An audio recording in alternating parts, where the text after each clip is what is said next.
आपने अपने जीवन में कभी तलवार खरीदी है? क्या देखकर तलवार खरीदते हैं? उसकी मयान देखकर या उसकी धार देखकर? अरे, मैं भी कैसा प्रश्न पूछ रहा हूं आपसे। यह आवश्यक थोड़ी कि आप कोई योद्धा या क्षत्रिय हो। यह भी हो सकता है कि आप कोई व्यापारी, कोई छात्र या शिक्षक हो। तो चलिए मैं आपसे यह पूछता हूं कि आप नए वस्त्र कैसे खरीदते हैं? क्या उसका रंग रूप देखकर खरीदते हैं या उसकी गुणवत्ता देखकर? गुणवत्ता देखकर, है ना? ठीक उसी प्रकार जब आप किसी मनुष्य से मिले तो उसके रंग रूप पर मत जाइए, उसका आचरण समझने की चेष्टा कीजिए, उसकी मेधा, उसकी प्रतिभा का मूल्यांकन करने का प्रयास कीजिए। आपका जीवन बहुत ही सरल हो जाएगा। आप सब ने अपने जीवन में एक कहावत तो सुनी ही होगी कि एक चुप 100 को हराए। सुनी है ना? और इसीलिए कई बार हम जीवन में चुप रहते हैं, मौन रह जाते हैं, क्योंकि ये सत्य है कि एक मूर्ख के लिए मौन रहने से अधिक श्रेयस्कर उत्तर और कुछ भी नहीं हो सकता। परंतु क्या जीवन में सदैव मौन रहना, सदैव चुप रहना क्या उचित होता है? नहीं। जहां पाप का बल बढ़ रहा, जहां छल हो रहा, वहां मौन रहने से अधिक गंभीर अपराध और कुछ नहीं हो सकता। मौन रहकर कदाचित आप समस्या से बच जाएं, परंतु आप संसार को समस्याओं में उलझा देते हैं। इतिहास साक्षी है कि पापियों के उद्दंडता ने संसार को इतनी हानि नहीं पहुंचाई जितना कि सज्जनों के मौन ने पहुंचाई। यदि कोई मूर्ख बोल रहा है तो मौन रहना उचित है, परंतु यदि कहीं अपराध हो रहा है, छल हो रहा है, तो उठिए और विरोध कीजिए, क्योंकि आप भले ही न सही, परंतु आपकी आने वाली पीढ़ी इस पाप के दंड को अवश्य सहेगी। जीवन में सफल कौन नहीं होना चाहता? पद में, प्रतिष्ठा में आकाश जैसी ऊंचाई किसे नहीं चाहिए? स्थिरता में भूमि जैसी दृढ़ता किसे नहीं चाहिए? सभी को चाहिए। परंतु सफलता का पुष्प अपने साथ अहंकार का कांटा भी लाता है।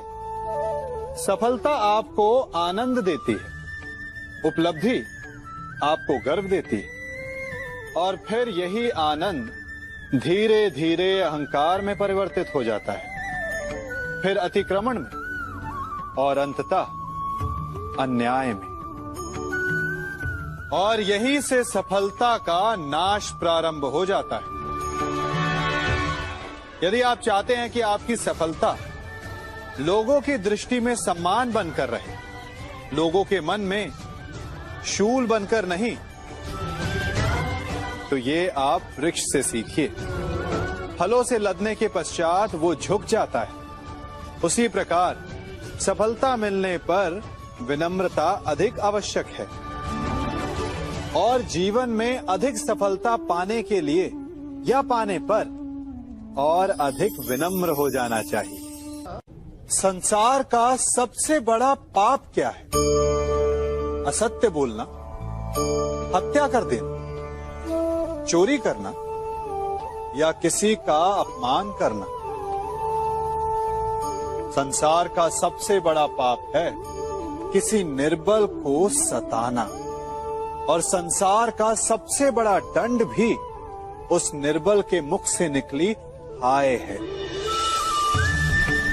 आप देख रहे हैं मैं क्या कर रहा हूं? मैं लौह पिघला रहा हूं, और ये लौह पिघलता है इस चमड़ी की बनी धोनकी से निकली हवा से।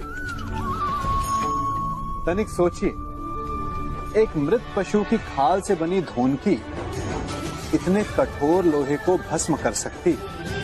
ठीक उसी प्रकार आप चाहे जितने भी शक्तिशाली क्यों ना हो, यदि आपने किसी निर्दोष, किसी निर्बल को सताया, तो उसके मन से निकली हाय और उसका श्राप आपके जीवन को भस्म कर सकता है। मनुष्य भी बड़ा विचित्र प्राणी है।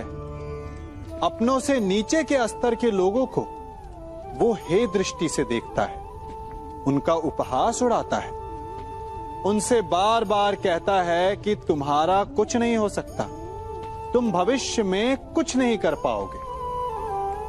जब मनुष्य के पास धन, संपत्ति, मान होता है तो वो दूसरों का आदर नहीं करता, परंतु वो एक बात भूल जाता है कि उससे भी अधिक शक्तिशाली कोई अस्तित्व में है, और वो है समय, काल। काल अपना चक्र कब बदलेगा ये कोई नहीं जानता। समय अपनी करवट कब लेगा ये कोई नहीं जानता। कोयला भी समय के साथ साथ हीरे में परिवर्तित हो जाता है। इसलिए जीवन में कभी भी किसी का भी उपहास नहीं उड़ाना चाहिए। कभी सोचा है हमारा जीवन भी उस रेत की घड़ी की भांति है? जो रेत नीचे गिर चुकी है वो हमारा अतीत है, जो अब भी ऊपर है वो हमारा आने वाला भविष्य है, और वर्तमान ये संकुचित स्थल है जहां से धीरे धीरे करके रेत गिर रही है। अर्थात हमारे पास जीने के लिए यही एक क्षण है। उसका उपयोग कैसे करना है ये हम पर निर्भर करता है। जो बीत गया उसका दुख मनाना है, या जो भविष्य में होने वाला है उसकी प्रतीक्षा में क्रोध करना है। सब कुछ करने के लिए यही एक क्षण है। प्रसन्न रहना है तो उसके लिए भी यही एक पल है। प्रतीक्षा करते रहोगे तो ये पल भी भूतकाल में बदल जाएगा। इसलिए आनंद के लिए, परोपकार के लिए प्रतीक्षा ना कीजिए।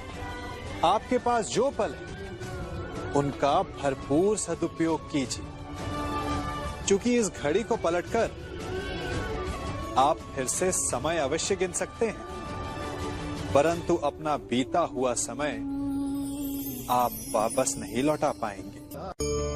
हम सब अपनों की, अपने मित्रों की, परायों की सहायता करते हैं, परंतु हम सब के मन में एक व्यथा रह जाती है कि वो हमारा उपकार भूल गया, कि उसने हमें सम्मान नहीं दिया, कि समय पड़ने पर उसने हमारी सहायता नहीं की। होता है ना ऐसा? अब प्रश्न ये उठता है कि क्या हमें उपकार भुला देना चाहिए या नहीं? और उत्तर भी दो हैं, हां भी और ना भी।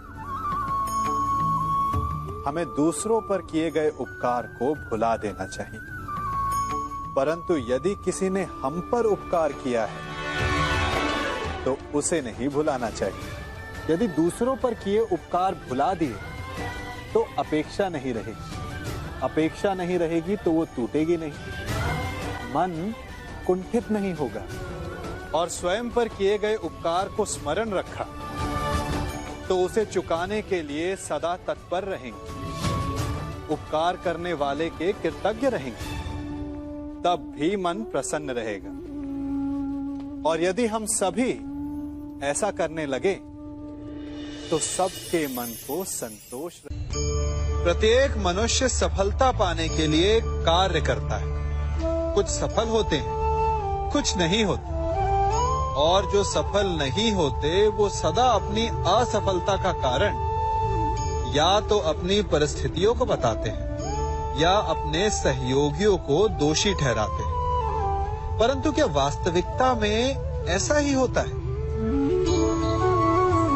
क्या कोई परिस्थिति या कोई व्यक्ति किसी की असफलता का कारण बन सकते हैं? उत्तर हां भी है और ना भी। कैसे? आप इस तितली को देख रहे हैं? आपने एक मक्खी को भी देखा होगा। प्रकृति ने दोनों को समान गुण दिए हैं रस पान करने का। एक तितली फूलों पर जाकर उसका रस लेती और इस अवस्था में नए फूल खिलने की व्यवस्था भी करती है। और मक्खी घाव पर बैठती है, घाव को सड़ाती है और रोग भी फैलाती है। यदि इसमें किसी बात का अंतर है तो केवल सोच का। यदि आप उचित मार्ग चुनेंगे तो आपको सफलता मिलेगी, आप में उत्साह बढ़ेगा। और यदि आप अनुचित मार्ग चुनेंगे तो आपको असफलता मिलेगी, निराशा मिलेगी। अब उचित मार्ग चुनना है या अनुचित मार्ग, ये निर्णय तो आप पर निर्भर करता है।